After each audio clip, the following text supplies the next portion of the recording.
All right, we a couple of weeks ago, maybe longer than that, Sharon calls me and she says, "Hey, I just talked to a guy named Steve Ouellette, and he's a student over at UNCC, and he's in an MBA program, and he wants to do this. He's doing an entrepreneurial course, and they need to." Well, let me introduce you to him. This is Steve Ouellette. He's from UNCC. We asked him to come in today and see if we can help him get to the $10,000 that he's trying to raise for Kids First. How are you? I'm doing well. Thanks, John. And you're a listener as well. I am. I listen to you pretty much every day on the ride home. Been doing it for a few years now. And is that the reason you picked Kids First? I'm kind of assuming there based on what Sharon told me, but is that how you learned about Kids First, was just listening to us? Yeah. I mean, that was kind of the genesis of it. We were given this assignment, and it wasn't exactly clear what to do. It was pretty straightforward from the standpoint. It's, well, you got to form a venture, make as much money as possible. It can't be immoral or illegal. And that was all the directions. And so we kind of sat down and figured out, well, that cuts down your options. I know. It's got to be legal and moral. I mean, know. both. Come on. So we as a group are trying to think of, well, we only have a short period of time because we have to raise as much money as possible by the 22nd of October. Is that their deadline, the class's deadline? That's the class's deadline, our group. So we're, I don't know if we're technically competing against the other teams, but there's two other teams in the group, and no one knows what the other each team is doing. And so, although they may know, I mean, if they were to hear BT, then they would know what you were doing, right. But it really wouldn't make any difference. That's right, because I got you on my side here. And so, yeah, just listening to the show in the last couple of years, every time around Christmas, hearing about the Sharon and Wendy's organization, I've been telling my wife each year, want to do something for this group, whether it's give some money or some time. And I got 3 kids myself, 6, 4, and 2. And, they got it pretty good. And this is a great organization that helps kids that, might not have hope at this Christmas, without. This is an entrepreneurship course. Is that what they? Yes. And what does that mean? What is the basis for that? In other words, what's the structure of that? Well, it's really designed to not necessarily teach us how to be an entrepreneur, but give us an understanding if we have what it takes to be an entrepreneur or not. And so that's a good point. Yeah, right, exactly. Because unfortunately, most businesses fail, and just this venture here, it's already giving us a taste of the challenges of what a small business owner or an entrepreneur would have as far as just trying to get people to buy into this idea, even though it's not for profit.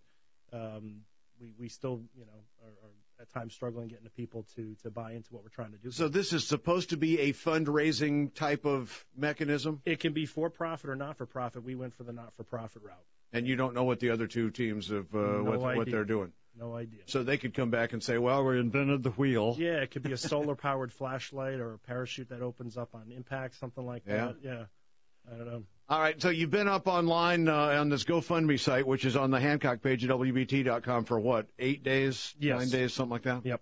And we're at, you tell me. $1,600, $1,590 to be exact, with 22 folks that have been very charitable to us. And you're getting your people through, I know you fleeced your family until they basically told you, no, you're on your own. Yep. So some folks with the family, I got 3 team members in my class. They've been reaching out to their various networks, and we're working through a couple other ideas to try to raise awareness about the program. When you approach people that don't have any idea about Kids First, what do you say to them?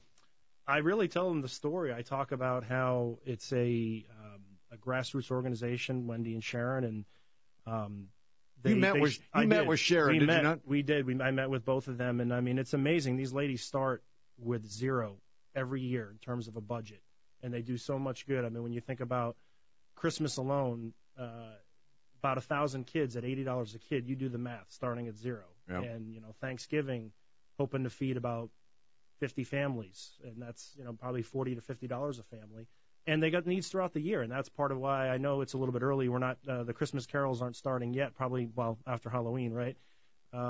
This is early for us because we don't normally get into it until about November, but and I don't totally ignore them around Thanksgiving, but I kind of ignore them around Thanksgiving because I kind of have this philosophy that I can only be on the air for so long begging about stuff, and we've really kind of cornered the Christmas part of it. But your timing on this is excellent because Sharon and Wendy can't say no to anybody.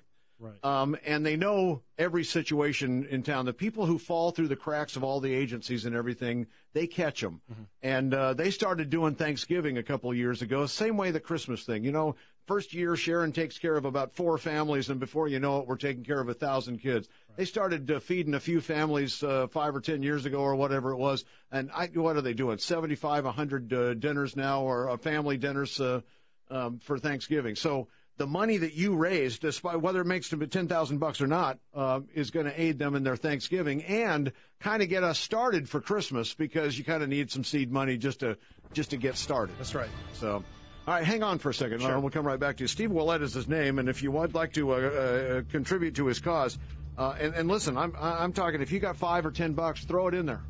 Because that's all we're trying to do is take as many people as we can and help him raise the $10,000. Go to the Hancock page at WBT.com, and you'll see a headline there that says raise money for Kids First or donate to Kids First or something like that, and click on that, and it'll take you to his GoFundMe page.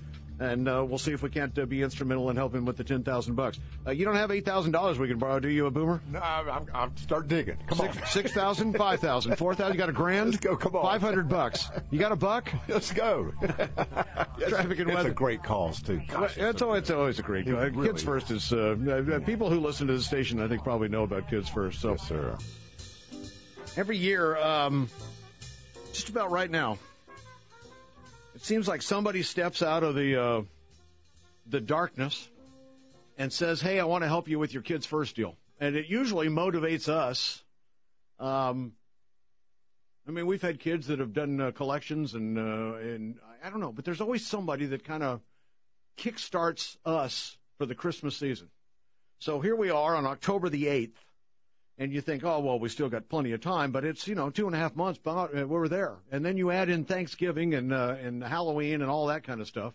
And this will be the fastest 2.5 or 3 months that you've ever seen. So actually, my guest that's in the studio with us right now, Steve Ouellette, timing is perfect because Sharon and Wendy of the Kids First organization are going to do what they always do, and they've always done it strictly on their own, and that's try to help people around Thanksgiving before we get full-fledged Christmas.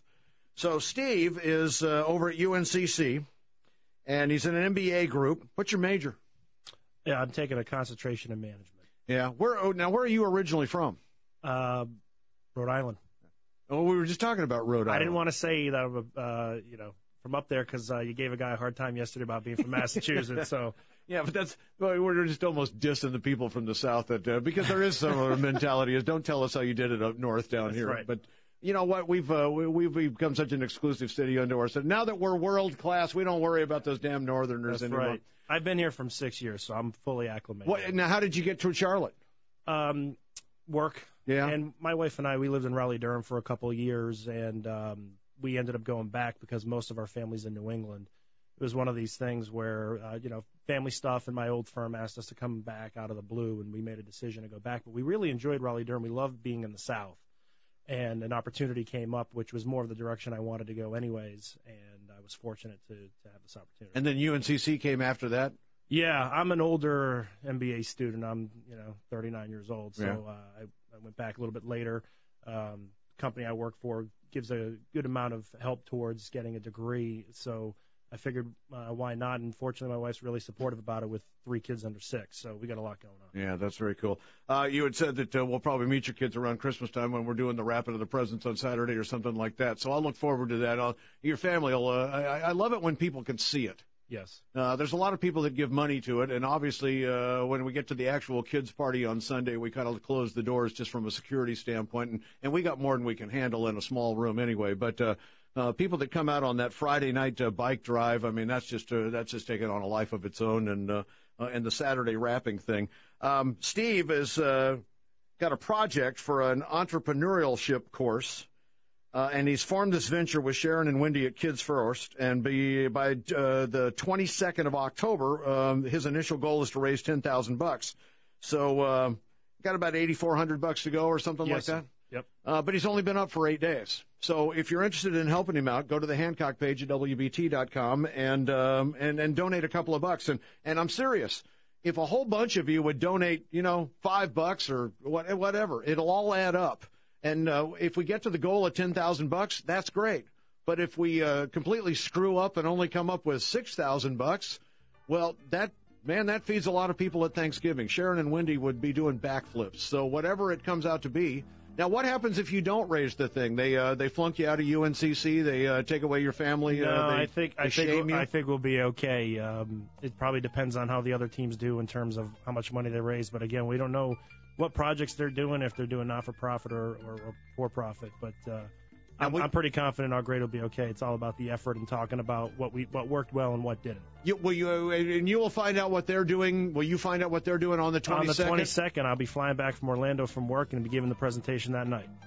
Well, you'll have to touch base back with us because I'll be anxious to see what goes on. Absolutely. Hancock page, WBT.com. It says donate to Kids First or something like that. Click on that and then click to go to his GoFundMe page. And let's help him get to his $10,000 goal. Hey, thank you for thinking of Kids First. I appreciate it. Thank you for having me. And thank you, Hancock audience. Really appreciate it. Yeah, very cool. Steve Ouellette from UNCC. Hancock page, WBT.com.